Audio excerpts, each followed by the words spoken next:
नमस्कार दोस्तों, आप सभी का हमारे YouTube चैनल में स्वागत है। तो आज का हमारा जो वीडियो है काफ़ी इम्पोर्टेंट है।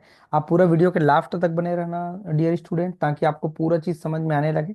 और इनके पुराना वाला वीडियो आपने देखा होगा, और हमने बहुत सारे सब्जेक्ट पर मॉडल जो पेपर है और जो भी इम्पोर्टेंट क्वेश्चन है उनको हमने अपलोड कर दिया है। तो आई होप आपने देखा होगा। आज का जो हमारा वीडियो है और राजनीति विज्ञान है 12वीं कक्षा का, उनका मॉडल पेपर आज हम लोग देखने वाले हैं। अब ये बच्चे लोग का सवाल ये है कि सर मॉडल पेपर से हमको क्या फायदा मिलने वाला है, आखिरकार हम मॉडल पेपर क्यों देखें। देखिए, मैं आप सभी को एक बात बताना चाहूंगा कि ये कंडीशन ऐसा है हमारे जो एग्जाम के लिए। कुछ बच्चे ऐसे भी रहते हैं 50%, कुछ बच्चे क्या 50 से 60% अभी के टाइम में बच्चे ऐसे हैं जो एक भी पढ़ना स्टार्ट नहीं किए हैं। उनके लिए ये काफी अच्छा है। जो भी बच्चा मॉडल पेपर का अगर पढ़ लेता है, पूरा A to Z अगर पढ़ लेता है जितना भी आंसर क्वेश्चन है, तो नो डाउट उनका एग्जाम अच्छा से चला जाएगा, राइट ना। और यहाँ से कम 50 से 55% आपके एग्जाम में देखने के लिए मिल सकते हैं, राइट। तो मोटी मोटा आपको आइडिया हो जाएगा। अब मेरा इस वीडियो को बनाने का सिर्फ एक उद्देश्य है कि आप सभी बच्चे को एक आइडिया हो जाए कि कैसे हमारे एग्जाम में प्रश्न पूछे जाएंगे, और हुबहू इसी तरह के एग्जाम में आपको क्वेश्चन देखने के लिए मिलेंगे, राइट ना। तो ये पूरा वीडियो को समझिएगा, देखिएगा। आपको यहाँ पर अनाड़ी बन के एग्जाम दिलाने नहीं जाना है, आपको खिलाड़ी बन के एग्जाम दिलाने जाना है। और जो बच्चा खिलाड़ी बन के जाएगा वो कभी युद्ध के मैदान में फेल नहीं होएगा, राइट ना। और अगर आपको सफल होना है तो ये पूरा वीडियो को लास्ट तक देखना, ताकि आप समझ सकें। इनके 4 सेट दिए गए हैं, पहला दूसरा तीसरा चौथा करके। ये इनका ब्लूप्रिंट है, ये आपका 80 नंबर का आएगा। और साइंस जो हमारा सब्जेक्ट है, आपका मैथ्स है, फिजिक्स है ना। 10वीं क्लास का मैथ्स का है, और 12वीं का आपको फिजिक्स मिलेगा, केमिस्ट्री मिलेगा, और जीव विज्ञान मिलेगा। उस पर मैंने, और हिंदी इंग्लिश भी है, उस पर मैंने एक अच्छा से वीडियो सबके लिए सेपरेट वीडियो हमने अपलोड कर दिए हैं। आई होप आपने देखा भी होगा। अगर नहीं देखे होंगे डियर स्टूडेंट तो जाके उनको देख लेना, काफी आपके लिए हेल्प होगा, है ना। चलिए, इनका हमारा जो सेट है, पहला सेट है, उनको हम लोग देखते हैं। ये प्रश्न का पैटर्न है, आप तो देखे होंगे। देखते हैं, ये इनका पहला सेट है। ये हमारा राजनीति विज्ञान है, पॉलिटिकल साइंस है। 12वीं कक्षा का जो बच्चे आर्ट लेके पढ़ रहे हैं उनके लिए काफी हेल्प करेगा, है ना। और देखिए, हमको साइंस तो हमने लेके पढ़ा, और साइंस में जितना हमारा इंटरेस्ट है उतना इंटरेस्ट हमारा आर्ट में भी है। आर्ट एक ऐसा सब्जेक्ट होता है जिसमें डायग्राम बनाना नहीं है, समझ के चीजों को लिखना है, राइट। तो सब समझ में आएगा। अगर दोस्तों आप हमारे चैनल में नए आए हैं तो चैनल को जाके सब्सक्राइब कर लेना, ताकि जो भी इंपॉर्टेंट वीडियो रहेगा वो आप सभी को तुरंत मिल जाएगा, राइट ना। अगर वीडियो अच्छा लगे तो लाइक कमेंट करना मत भूलिएगा, ताकि हमको भी अच्छा लगे कि हमारे स्टूडेंट देख रहे हैं। छत्तीसगढ़ हो चाहे कहीं से भी बच्चे पढ़ रहे हैं, कोई भी जगह से पढ़ रहे हैं, जिनका सिलेबस मैच कर रहा है, ये CGBSC के अकॉर्डिंग है। चाहे आप आत्मानंद में पढ़ें, चाहे कोई भी स्कूल में पढ़ने वाले जो बच्चे हैं, उन सभी के लिए ये वीडियो काफी हेल्पफुल है, राइट। और जो भी आपके रिलेटिव होंगे, आपके भाई बहन होंगे जो कॉलेज पढ़ रहे हैं, वो सभी के लिए बहुत ज़्यादा हमने वीडियो अपलोड कर दिया है, BA BSc सभी के लिए। अगर आपको विश्वास नहीं, जाके देख सकते हैं।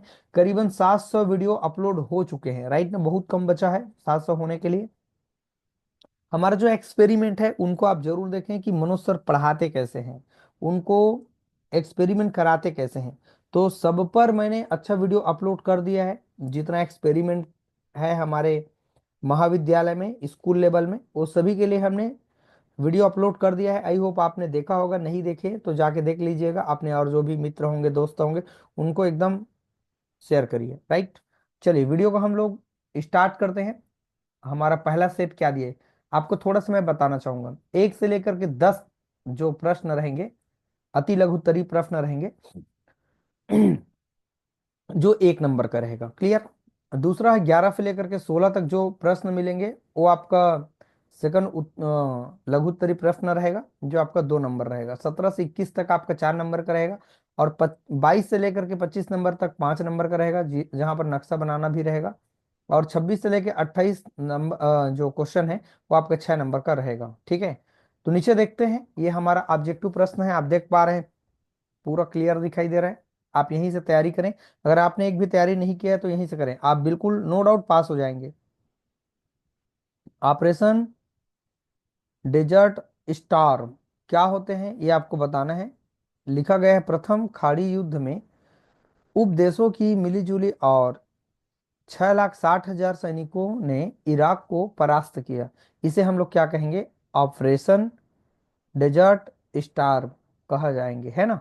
ये हमारा पहला सवाल हमको समझ में आ गया। छोटा छोटा यहाँ प्रश्न है, ये ऑब्जेक्टिव प्रश्न भी है, एक एक नंबर का भी प्रश्न है। इनको पूरा आपको पढ़ना है। ईवीएम, है ना, तथा वीवीपैट के पूर्ण रूप को लिखना है। इनका पूरा नाम आपको बताना है, आप यहाँ देख सकते हैं। ठीक। प्रथम बार ईवीएम और वीवीपैट का उपयोग कब किया गया? तो ये 1982 में केरल में किया गया था। अगला है निशास्त्रीकरण। निशस्त्रीकरण का अर्थ क्या है? अस्त्र शस्त्रों का अभाव या अस्त्र शस्त्रों को नष्ट करने से है। वर्तमान में विश्व परमाणु अस्त्रों के भंडार है, इसलिए निशस्त्रीकरण आवश्यक है। ठीक है, मतलब फ्री में देना उसको, है ना। नियोजन से आप क्या समझते हैं? देखिए, नियोजन एक ऐसा एक प्रोग्राम होते हैं, इसका अर्थ होता है योजनाबद्ध तरीके से कार्य, इनको प्राथमिकता देना, है ना, ये इनका प्राथमिक उद्देश्य होता है। उदारीकरण को परिभाषित कीजिए। क्या होते हैं उदारीकरण? यहाँ पर लिखा हुआ है उदारीकरण का अर्थ सरकार द्वारा बनाई गई आर्थिक नीतियों में विशेष छूट प्रदान करना, जिसके अंतर्गत सभी अनावश्यक, है ना, नियंत्रण एवं प्रतिबंधों जैसे कि परमिट, कोटा लाइसेंस आदि से अर्थव्यवस्था में मुक्ति। भारत में नई औद्योगिक नीति कब लागू हुई थी? ये आपको लागू हुआ था 24 जुलाई 1931 1991 में लागू हुई थी। योजना आयोग की स्थापना कब हुई? तो ये हुई थी आपके पास देख सकते हैं 1950। इस तरह से छोटा छोटा सवाल है, आप पढ़ सकते हैं। मैं स्क्रीन को थोड़ा सा रोक दे रहा हूँ, आप पढ़ें। मेरा उद्देश्य सिर्फ ये है कि इंपॉर्टेंट क्वेश्चन आप तक पहुंचाना, बाकी काम आपका है, पढ़ना आपका काम है। शीत युद्ध के कारण आपको बताना है। कितना बढ़िया सवाल है। शक्ति संघर्ष है, माल्ट समझौता का उल्लंघन है, द्वितीय मोर्च का प्रश्न है, और मार्शल प्लान है। ये सभी चीज है। वैश्वीकरण ये पूरा कॉलेज का पेपर है, काफी अच्छा है। ये सभी प्रश्नों को आपको पढ़ना होगा, तब जाके आप पेपर पास कर पाएंगे। इतना तो पढ़ना पड़ेगा। देखिए कितना छोटा रूप कर दिया गया है ताकि आप अच्छे से इनको कर सके। ठीक है, अगला जो हमारा प्रश्न है, सोवियत प्रणाली की विशेषता हमको बतानी है। ये आपका है 18 नंबर का प्रश्न। निर्वाचन आयोग के कार्य एवं शक्तियों को आपको लिखना होगा। देख सकते हैं क्या है यहाँ पर। चुनाव क्षेत्रों का परिसीमन करना है, मतदाता सूची तैयार करना है, और विभिन्न राजनीतिक दलों को मान्यता देना है। इस तरीके से यहाँ पर सवाल आपको देखने के लिए मिलेंगे। जन आंदोलन की जो नेचर है उनको आपको बताना है। तो यहाँ पर देख सकते हैं जनमत है, और यहाँ पर सवाल आप देख पा रहे हैं। पहले इनको देखें आप एक बार। हाँ, ये तो मैंने बता दिया। और देखते हैं, जन आकांक्षा है। तीसरा है जनता तथा सरकार के मध्य सेतु है। भाई, जनता और सरकार के मध्य अगर कोई लगाव ना हो, बंधन ना हो, तो कैसे चलेगा? एक जो हमारा परिवार की तरह एक समाज है, और जो एक जनता है और एक सरकार है, उनके बीच में एक लगाव होता है। अगर उनके बीच में मतभेद होगा तो कैसे चलेगा? ये चीज सेतु के काम करेगा। जनता और सरकार के बीच में सेतु होना जरूरी है। नए मुद्दे का समाधान करना, ठीक है। और देखते हैं, क्षेत्रीयवाद के मौलिक जो तत्व है उनको आपको बताना है। अगला है यूरोपियन, है ना, यूनियन के उद्देश्य को आपको बताना है। क्षेत्रीयतावाद क्या होते हैं इनको बताना है, और इनका अर्थ क्या होता है उन चीजों को आपको बताना है। ठीक है, ये सभी सवाल आपके लिए काफी इंपॉर्टेंट है बच्चों, इनको जरूर पढ़ें। अब बताइए पर्यावरण प्रदूषण क्या होते हैं? आपको मैं बताना चाहूंगा, ऐसा कोई बच्चा नहीं होगा जो पर्यावरण प्रदूषण के बारे में नहीं जानते हैं। आपको मालूम होगा कि पर्यावरण के कुछ घटक होते हैं, जिसमें जल आते हैं, हवा आते हैं, पृथ्वी आते हैं, और अदरवाइज आते हैं। अगर उनके संगठन में किसी प्रकार के उनके संतुलन में कोई बदलाव हुआ, जिसके कारण जो जीव होते हैं और उन घटक में आने वाले जो भी प्राणी होते हैं वो इफेक्ट हो जाते हैं, जो उनके ऊपर डिपेंड रहते हैं, तो ये चीज कहलाते हैं हमारे पास पर्यावरण प्रदूषण। देखते हैं उसी चीज को यहाँ लिखा गया है। पर्यावरण के अनेक घटक हैं, इन सभी घटकों के बीच परस्पर संबंध पाए जाते हैं और संतुलन स्थापित होते हैं, जिसके कारण उन पर्यावरण में ही जीव अपना जीवन चक्र पूर्ण करते हैं। लेकिन यह संतुलन बिगड़ने पर जीवों को अपना जीवन चक्र चलाने में अत्यधिक कठिनाई होने लगती है। अतः इस प्रकार के किसी घटक के वातावरण में कम या अधिक कर देना अथवा किसी अन्य प्रकार के पदार्थ का पर्यावरण में प्रवेश आदि के पर्यावरण का प्रदूषण कहलाता है। आप सभी समझ गए होंगे। अब ये प्रदूषण बहुत तरह के होते हैं, आप देख पाएंगे। देखिए, ये पूरे इनके कारण देखते हैं। कार्बन डाइऑक्साइड की मात्रा बढ़ जाएंगे तब, घरेलू जो अपमार्जक प्रयोग कर रहे हैं उनके कारण, ये सब कारण है उनके, राइट ना। सब ने पढ़ा है। अगला हमारा जो प्रश्न है, साझी जिम्मेदारी लेकिन अलग अलग भूमिका से क्या अभिप्राय है ना। हम इस विचारों को कैसे लागू कर सकते हैं, ये काफी इंपॉर्टेंट है। तो इस तरह से बच्चों ये प्रश्न है। और ये अगला हमारा जो सवाल है, भारत विभाजन के कारण हमको बताना है। तो ये आप देख पा रहे हैं, इनके विभाजन के कारण आप देख पा रहे हैं। ठीक है बच्चों, मुस्लिमों की भावनाएं, है ना। तो ये सभी चीज आपको समझ में आ जाएगा, आप एक बार जरूर पढ़ें। भारत विभाजन के परिणाम क्या रहा उनको आपको बताना है। ठीक है, कांग्रेस प्रणाली चुनौती और उनके पुनर्स्थापना पाठ में छपे कार्टून के आधार पर निम्न प्रश्नों के उत्तर आपको देना होगा। यहाँ देख सकते हैं, पहले आपको चित्र देखना होगा, ये चित्र में क्या हो रहा है ना। और इसके बाद आपको जो प्रश्न है उनका उत्तर आपको देना होगा। तो प्रश्न आपको मिलेगा यहाँ पर, यह कार्टून किस प्रख्यात समाचार पत्र में प्रकाशित हुआ था। तो पढ़ेंगे तो आपको मालूम हो जाएगा। ये देखिए, ट्रॉफी लेकर खड़ी महिला कौन है। ये तो सोनिया गांधी, इंदिरा गांधी लग रही है ना। तो ये तो इंदिरा गांधी है, राइट। कितना अच्छा सवाल है। अब ये राजनीति है तो राजनीति तो यहाँ दिखेगा ही दिखेगा, राइट ना। भारत पाकिस्तान के बीच विवाद का मुद्दा क्या था। ये देखिए, इसका कारण क्या है, इतना सब कारण है, काफी अच्छा लगेगा आपको। और जो विश्व शांति में भारत का योगदान क्या रहा, कि जैसे युद्ध हुआ, प्रथम विश्व युद्ध, द्वितीय, तो वहां पर जो भारत ने अपना योगदान कैसे दिया। ठीक है, तो इनको आपको समझना पड़ेगा और आपका नॉलेज बहुत अच्छा से आगे बढ़ेगा बच्चों। नो डाउट आप सबके लिए ये वीडियो काफी हेल्पफुल है। आप पूरा वीडियो के लास्ट तक बने रहना बच्चों, अगर आपको पेपर पास करना है तो। लास्ट में मैं कुछ चीज और बताऊंगा, उनको भी आप जरूर देखिएगा, समझिएगा, तभी आपको समझ में आएगा। ठीक है, भारत द्वारा गुट निरपेक्ष नीति अपनाने जाने के प्रमुख कारण हमको बताना है। ठीक है, भारत के विदेश नीति के मूल सिद्धांत और लक्षण को आपको बताना है और इनका सिद्धांत विशेषता को बताना है। चलिए बच्चों, ये पहला सेट हमारा कंप्लीट हुआ। दूसरा जो हमारा सेट है ये काफी अच्छा है, इनको भी आपको पढ़ना होगा।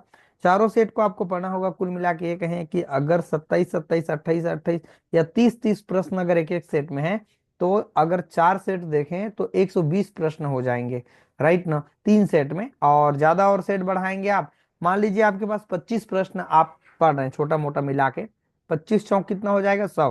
तो 100 प्रश्न तैयारी करके अगर आपका अच्छा नंबर आ जाएगा, तो बताइए कितना अच्छा रहेगा आप सबके लिए। मुझे लगता है आपके लिए काफी अच्छा रहेगा। ठीक है बच्चों, अगर हमारा वीडियो अच्छा लग रहा होगा तो लाइक तो कर दीजिए यार। आप लाइक भी नहीं कर सकते, बताइए कितना दुख की बात है। हम आपके लिए इतना मेहनत करके वीडियो बना रहे हैं, ला रहे हैं, है ना। इनके लिए समझना पढ़ना पड़ता है, तब जाके एक वीडियो तैयार होता है। और आप हैं कि आप लाइक भी नहीं कर सकते, सोचिए कितना बड़ी बात है। तो ये 108 प्रश्न है। वर्तमान समय में मानव जाति को किससे खतरा है। तो पता होगा आपको कि परमाणु हथियार है, आतंकवाद है, महामारी है, प्राकृतिक कुछ आपदाएं हैं, ये सब चीज खतरा है मनुष्य के लिए। नीली क्रांति और सिल्वर क्रांति और संचार क्रांति क्या है उनको आपको बताने, चलिए पढ़ते हैं थोड़ा। आप जानते होंगे कि श्वेत क्रांति की तरह ही दक्षिण प्रांतों में मछली उत्पादन को बढ़ावा दिया गया, जिसे नीली क्रांति के नाम से जानते हैं। श्वेत क्रांति का मतलब क्या है, दूध का उत्पादन करना, उनके विकास के लिए उन चीजों को डेवलप करना। इस तरह अंडों के उत्पादन में वृद्धि को सिल्वर क्रांति का उत्पादन माना जाता है। 1991 में आर्थिक उदारीकरण के बाद गत वर्षों में भारत में जो आर्थिक विकास हुआ है उससे सबसे महत्वपूर्ण योगदान सेवा क्षेत्र का विकास है। वर्तमान में आर्थिक विकास में संचार क्रांति का विशेष योगदान है। संचार क्रांति के अंतर्गत कंप्यूटर, मोबाइल को बढ़ावा मिला है और इनका प्रयोग को बढ़ावा मिला है। कुल मिला के ये कहें, आप सबको मालूम हो गया, आपको बढ़ा चढ़ा के फिर लिख देना है। नीली क्रांति कहने का मतलब क्या है, आपका मछली जो उत्पादन हो रहा है उनको बढ़ावा देना। सिल्वर क्रांति का मतलब क्या है, जो अंडे का आज के टाइम में देख रहे हैं, अंडे का जो प्रोडक्शन है, मतलब उत्पादन है, काफी बढ़ गया है, तो ये सिल्वर क्रांति इसके अंतर्गत।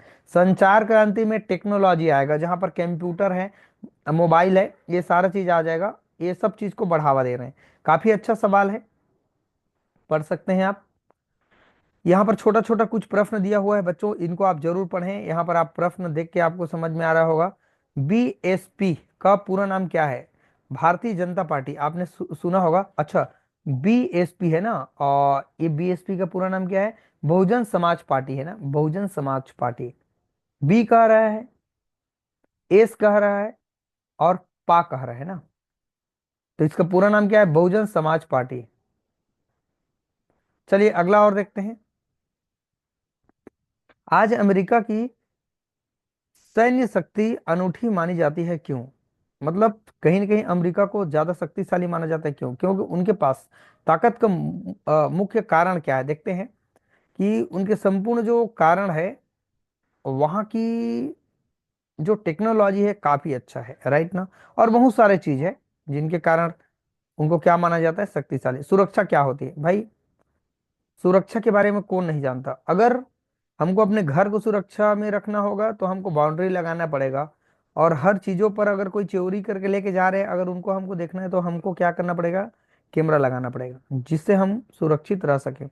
बहुत सारी चीज है, हर चीज की एक सुरक्षा होता है। आपका मोबाइल का पासवर्ड अगर किसी को मालूम हो गया तो आप अपने पासवर्ड चेंज करेंगे, ओके।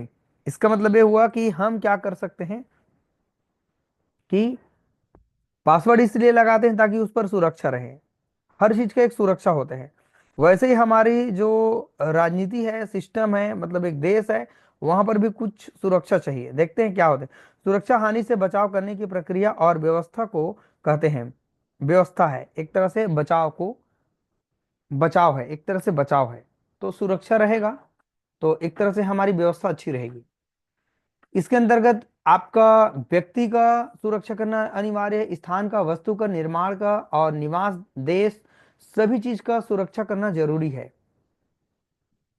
शरणार्थी किसे कहते हैं? शरण में कोई आया है ना, तो वो आपका क्या कहलाएगा? दुख लेके अगर आपके शरण में आए हैं तो वो क्या कहलाएगा? शरणार्थी कहलाएगा। और यहां पर भी कुछ और सवाल है, देख सकते हैं आप। सरकार को आपातकाल में किस प्रकार की विशेष शक्तियां प्रदान शक्तियां प्राप्त है? देखते हैं, ये कुछ शक्ति प्रदान किए गए हैं सरकार को, आप देख सकते हैं। ये पूरा आप पढ़ें, लाइन पूरा समझ में आपको आते जाएगा, आप पढ़ते जाएंगे तो समझ में आएगा। वैश्वीकरण के किन्हीं दो लाभों को आपको समझाना है, ठीक है। तो ये आपके लिए काफी इंपॉर्टेंट है बच्चों, आज का वीडियो काफी इंपॉर्टेंट है। चलिए मैं और वीडियो को बढ़ाते जा रहा हूँ, आप देखते जाएं प्रश्न को, और मैं आपको थोड़ा थोड़ा हाईलाइट करते जा रहा हूँ यहाँ को, हाँ, जहाँ पर प्रश्न है, और पूरा आप इनको अच्छे से समझ जाएंगे। लोकतंत्र स्थापना करने की जो चुनौती है उनको आपको लिखना होगा, ठीक। और जन आंदोलन भारतीय लोकतंत्र की सुदृढ़ बनाता है, इसको स्पष्ट करना है। काफी अच्छा सवाल है, मुझे खुद पढ़ के बहुत अच्छा लगता है। मेरा तो साइंस स्पेशल सब्जेक्ट है, लेकिन मैं आर्ट में भी घुस करके अच्छे से उनको पढ़ने की कोशिश करता हूँ। और नो डाउट मैंने वीडियो बना बना के सारी चीज़ों को और अच्छे से कर लिया, मुझे बहुत अच्छा लगा, क्योंकि मुझे भी एक साइंटिफिक तरीके से उसको परिभाषित करना आना चाहिए, ठीक है। ऐसा नहीं कि ज्ञान का कोई नुकसान है, ऐसा नहीं हो सकता, है ना। ज्ञान का फायदा ही फायदा है, इसीलिए आप सभी बच्चों को मैं कहता हूँ, धूम मचा के मेहनत करिए मेरे बच्चों। आप देश के लिए काफी अच्छा कर सकते हैं, और हमको तो देश के लिए जीना है, परिवार अपनी जगह है, हर चीज परिवार के लिए कर रहे हैं, लेकिन हमको कुल मिला के अपने देश के लिए करना है, छत्तीसगढ़ राज्य के लिए करना है। हम जिस स्टेट में रह रहे हैं, जांजगीर चांपा में रह रहे हैं, छत्तीसगढ़ के, तो वहां के लोगों को कुछ अच्छा करके देना है ना। नो डाउट बच्चों, हम मेहनत करते रहेंगे, हमारा यूट्यूब भी अच्छा जाएगा। ये सारा चीज मेहनत का खेल है, अभ्यास का खेल है। और अगर आप जीवन में पढ़े लिखे लोग हैं और आप लोगों के लिए मेहनत कर रहे हैं और सहयोग कर रहे हैं, तो नो डाउट भगवान आपको देख रहा है, अगर लोगों के हित में काम कर रहे हैं तो भगवान आपको बिल्कुल भला करेगा और आपको आगे बढ़ाने में वही आपका सहयोग करेगा, राइट ना। तो ऐसा हमारा भी काम है कि लोगों का जो सहयोग है वो करना है, सेवा की भावना हम में रखनी है ना। अलगाववाद क्या होते हैं, अलगाववाद को दूर करने के उपाय आपको बतानी है, ठीक है। चलिए और अगला हम लोग सवाल देखते हैं। काफी अच्छा प्रश्न है।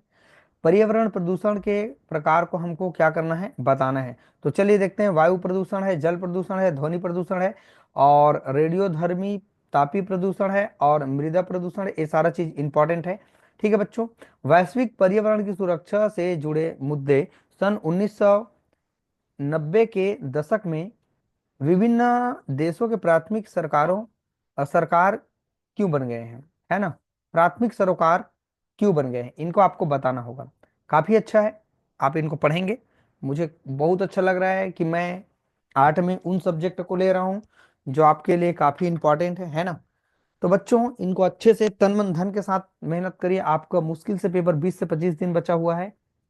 इन टाइम को आपको बिल्कुल भी टाइम पास करने में नहीं लगाना है। अगर आप पढ़ने वाले विद्यार्थी हैं तो, अगर नहीं है तो भी आपको पढ़ना है, ओके।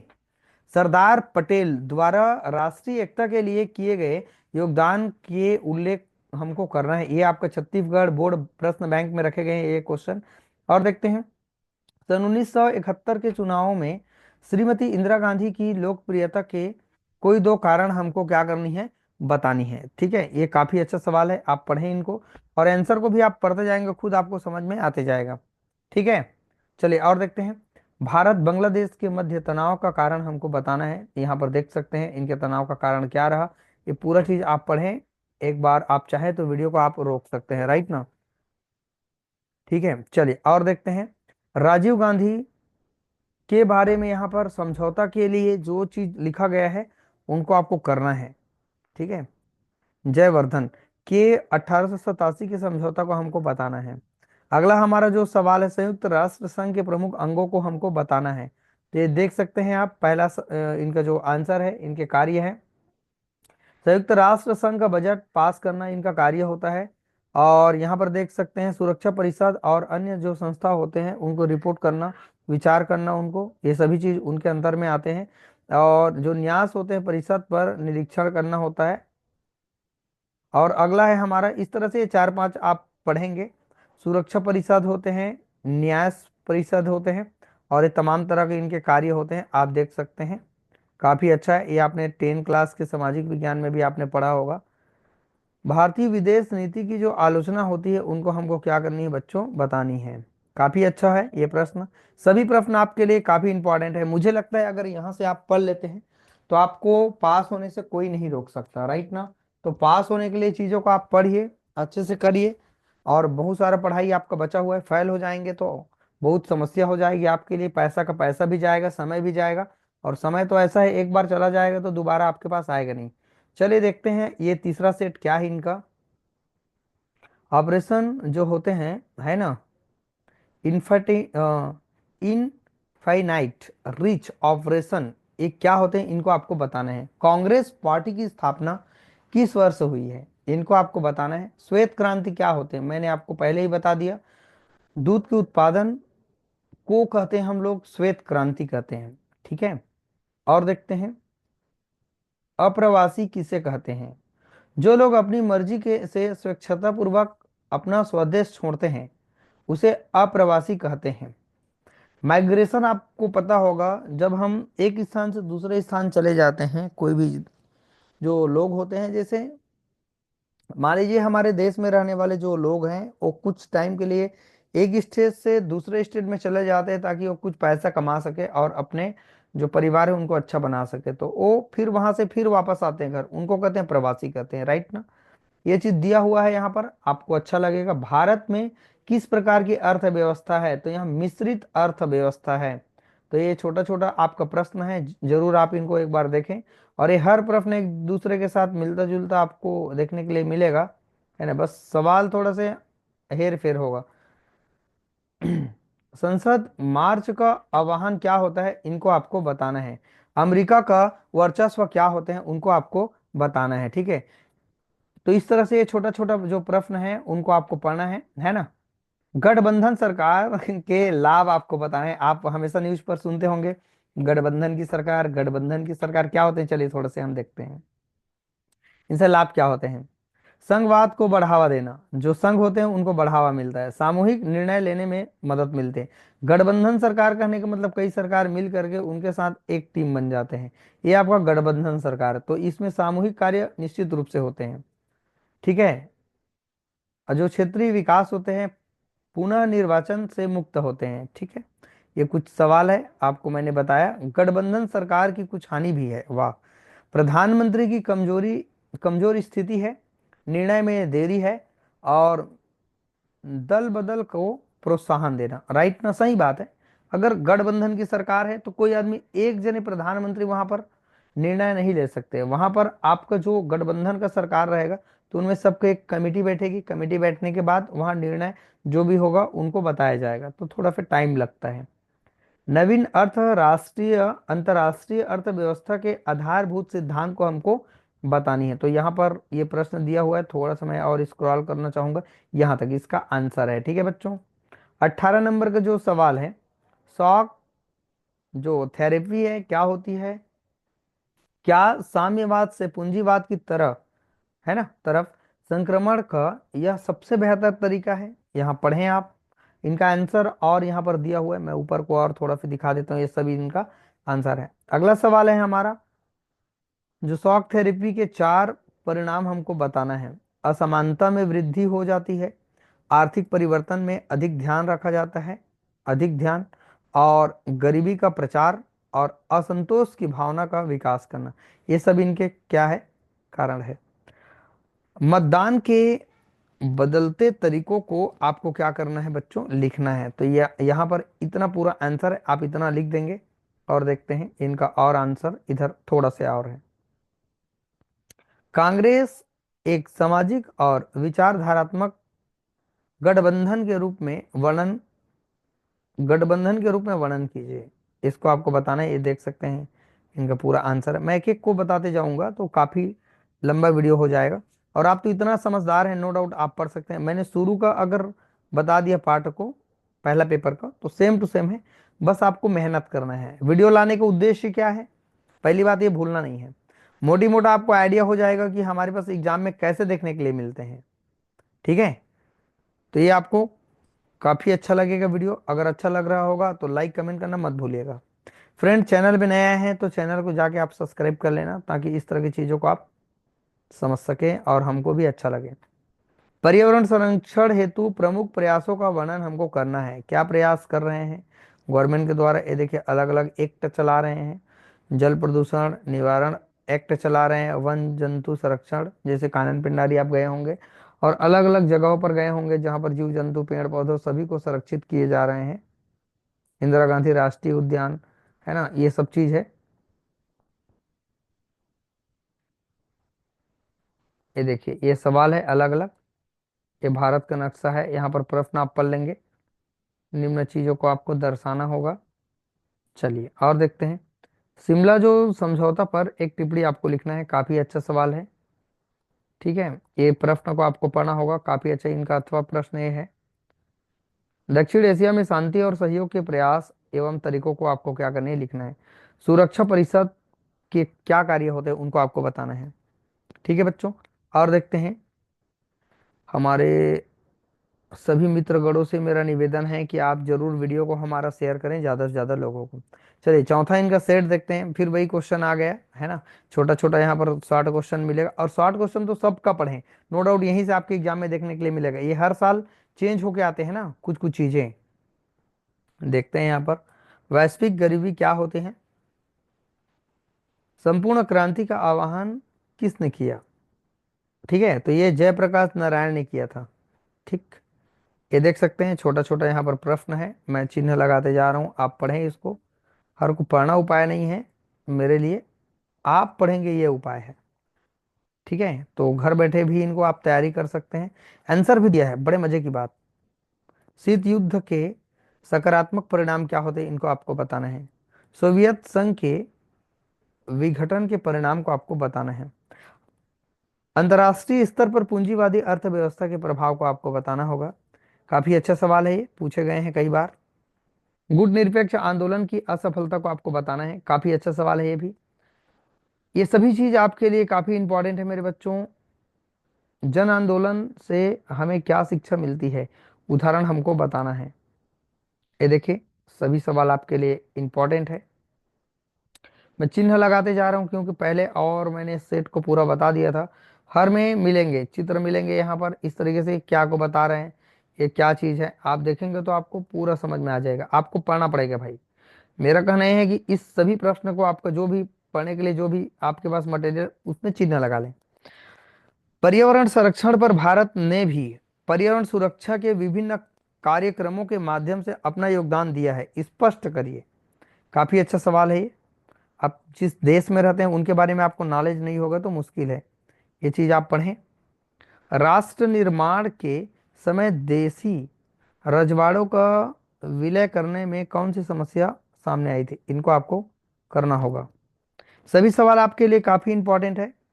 आप बहुत अच्छे मजे के साथ पढ़ें और इंजॉय करके पढ़ें, है ना। आपको टेंशन में नहीं पढ़ना है, जितना हो रहा है वही पढ़ें। विश्व बैंक के प्रमुख कार्य क्या होते हैं, देखिए जरा, ये तो आप सभी बच्चों को मालूम होगा। कितना अच्छा सवाल दिया हुआ है। सॉफ्ट से आप क्या समझते हैं, किन्हीं दो लाभ और दो सीमाएं आपको लिखना है। संयुक्त राष्ट्र संघ की किन्हीं छह जो विफलताएं हैं उनका वर्णन करना है। काफी अच्छा है। भारतीय विदेश नीति की जो उपलब्धि है उनको हमको बतानी है। भारत और पाकिस्तान के बीच जो युद्ध हुआ था, तनाव हुआ था, उनके प्रमुख विषय क्या था, उनको आपको बताना है। यहाँ पर आप देख पा रहे हैं उनका उत्तर, और आपको ऊपर मिलेगा यहाँ पर। क्लियर, ये सब उनके विषय रहे अथवा सवाल आपने देखा। तो इस तरह से बच्चों ये हमारा जो पेपर है ये कंप्लीट हो गया। आपने जो पॉलिटिकल साइंस है 12वीं कक्षा का इंपॉर्टेंट क्वेश्चन भी समझिए पूरा इनको। यही आपके लिए इंपॉर्टेंट है, पूरा एग्जाम में आने लायक प्रश्न है। मैंने पूरा आपके लिए समझा दिया है ना, आपने पूरा इनको देखा समझा है ना। ये 12वीं कक्षा का पॉलिटिकल साइंस और राजनीति विज्ञान है। आई होप आपने बिल्कुल समझा। अगर वीडियो अच्छा लगा होगा कुछ ना कुछ आपको तो बिल्कुल समझ में आया होगा मेरे बच्चों। तो आई होप ये वीडियो आपको काफ़ी हद तक हेल्प करेगा। अपने जो भी दोस्त यार होंगे उनको शेयर करिएगा। अगर फ्रेंड चैनल में नए आए होंगे तो चैनल को जाके सब्सक्राइब कर लेना, ताकि इस तरह से जो भी इंपॉर्टेंट वीडियो रहेगा वो आप सभी को मिलेगा। देखिए हमारा मेन जो वीडियो मिलेगा कॉलेज के लिए मिलेगा, 12वीं के लिए तो कम वीडियो मिलेगा। ये इंपॉर्टेंट है, मैंने पहली बार डाला है आर्ट के लिए। बच्चे जो पढ़ रहे हैं आर्ट लेकर के, जो भी 12वीं क्लास में पढ़ रहे हैं आर्ट लेकर के बच्चे, उनके लिए ये पहला वीडियो है, ठीक है। पहला वीडियो करने का मतलब जो आपका मॉडल पेपर में डाल रहा हूँ वो पहला वीडियो है, समझिए। और मैंने आंसर के लिए वीडियो नहीं डाला है। और अगर साइंस की ओर अगर आप जाके देखें तो बहुत सारा वीडियो मिलेगा। जो भी आपके रिलेटिव होंगे उनको जरूर शेयर करिएगा। हमारा मेन काम है एक्सपेरिमेंट करना, है ना। और मैंने सोचा एक्सपेरिमेंट ही क्यों, बाकी सभी चीजों पर थोड़ा थोड़ा हम हेल्प कर रहे हैं, है ना। हम क्या है, गाइडलाइन है, मार्गदर्शन करने वाले हैं। हो सकता है कुछ बच्चे को अच्छा लग जाए वीडियो, ठीक है। चलिए फ्रेंड, अब इसके बाद जो भी और सब्जेक्ट पर वीडियो बनाना रहेगा आप मुझे बताइएगा। कुल मिला के मैंने जो आपका मेन सब्जेक्ट है इकोनॉमिक्स है, पॉलिटिकल साइंस है ना, और आपका हिस्ट्री है, और आपका सब्जेक्ट मिलेगा हिंदी और इंग्लिश है। उस सभी पर मैंने वीडियो अपलोड कर दिया है। आई होप आप जाके उनको देखे होंगे। अगर नहीं भी देखे हैं तो जाके आप उनको देख लेना, ताकि पूरा आप चीज़ों को समझ सके। साइंस वाले बच्चे लोग के लिए तो पूरा और वीडियो डाला हुआ है, ठीक है। चलिए फ्रेंड, अब इसके बाद अगले वीडियो में मिलेंगे। वीडियो को वॉच करने के लिए थैंक यू।